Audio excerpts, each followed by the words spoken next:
Assalamu alaikum, friends. Hope so you are fine. Friends, our today's topic is the rape of the lock as a social satire. These notes are prepared by Saif Qureshi MA English PU. Let's initiate. Introduction. The Rape of the Lock is not only a mock epic poem that explores 18th century England society, but also a social satire. Alexander Pope made it clear that initially he did not write the poem for this specific purpose. Nonetheless, directly or indirectly, it is an absurd misrepresentation of aristocratic class.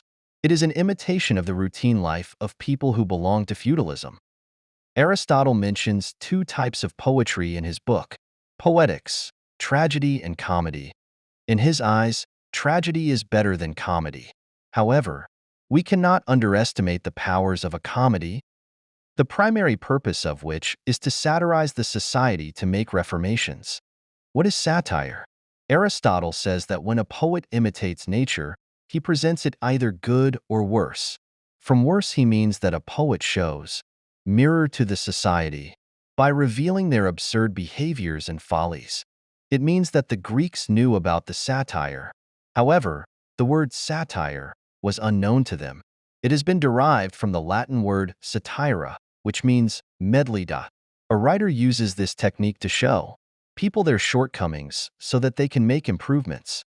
It is very wrong to understand satire merely as a synonym for humor. Humor may have many purposes: laughing, excitement, interest of audience, etc. Satire, on the other hand, is purely for the purpose of reformations. Satire in 18th century. In English literature, the technique of satire was much improved by the end of the 17th century. Almost every poet of that era wrote at least one satirical poem. In fact, the trend increased day by day, and literature, based on this technique, engaged more and more audiences. Clark lecturer James Sutherland expresses his views on usage of satire in 18th century and says, by the middle of the 18th century, satire had become a literary habit. Clark lecturer James Sutherland, in those days, a war between the wits was started. They attacked each other in writing. Resultantly, literature was published a lot and satire became common for everyone.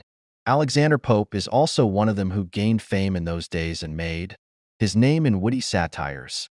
Catch the next part in our next video, Part 2.